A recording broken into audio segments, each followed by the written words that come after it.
The gentleman yields back. The chair recognizes the gentleman from Puerto Rico, Mr. Pierluisi, for 5 minutes. Madam Speaker, as the new Congress begins its work on behalf of the American people, I rise to address my colleagues about an issue of national importance, namely Puerto Rico's quest to discard its status as a U.S. territory and to become a U.S. state. Puerto Rico has been a territory since 1898. If Puerto Rico does not desire to remain a territory, it can follow one of two paths. The territory can become a state, or it can become a sovereign nation, either fully independent from the U.S. or with a compact of free association with the U.S. that either nation can terminate. If Puerto Rico becomes a nation, future generations of island residents would not be American citizens. My constituents have made countless contributions to the United States in times of peace and war, serving in every military conflict since World War I. They fight today in Afghanistan and other dangerous locations, in the same units as young men and women from states such as Florida, Texas, and New Mexico. Many of them have made the ultimate sacrifice in battle. When they do, their casket is flown back to this country, draped in the American flag.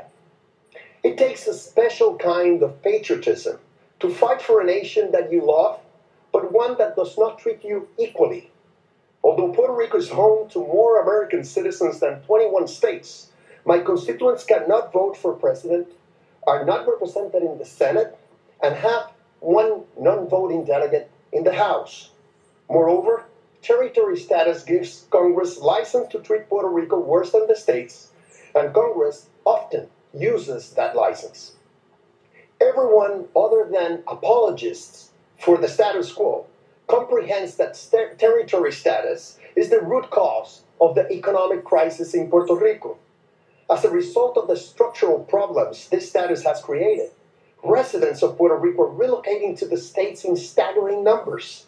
I know it breaks their hearts to leave behind the island they love, but most see no other option.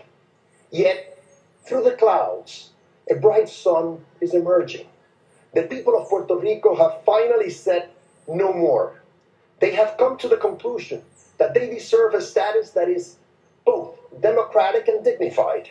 They will no longer tolerate being second-class citizens. They do not want special treatment. Rather, they demand equal treatment. Nothing more, but nothing less. The will of the Puerto Rican people was expressed in a 2012 referendum sponsored by the Puerto Rico government. There, a majority of my constituents expressed their opposition to territory status.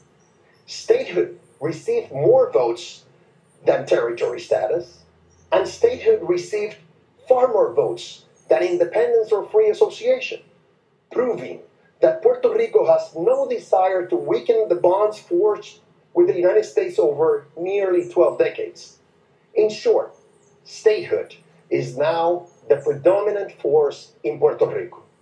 At my urging, and in response to this landmark referendum, the Obama administration proposed and Congress approved an appropriation of $2.5 billion to fund the first federally sponsored vote in Puerto Rico's history, with the stated goal of resolving the status issue.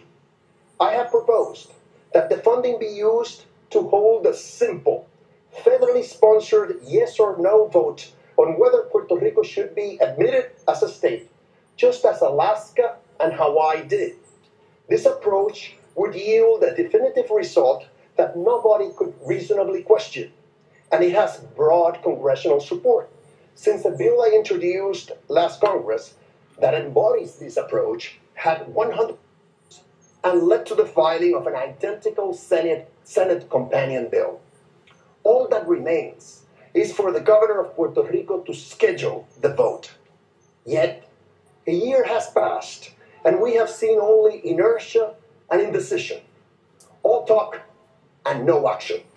For my part, I will continue to press for action both in San Juan and in Washington, D.C., using any strategy and technique that will advance the statehood cause. Since none of my colleagues in this chamber representing states would accept territory status for their constituents, I know they will understand that I will not accept it for my constituents either. Thank you.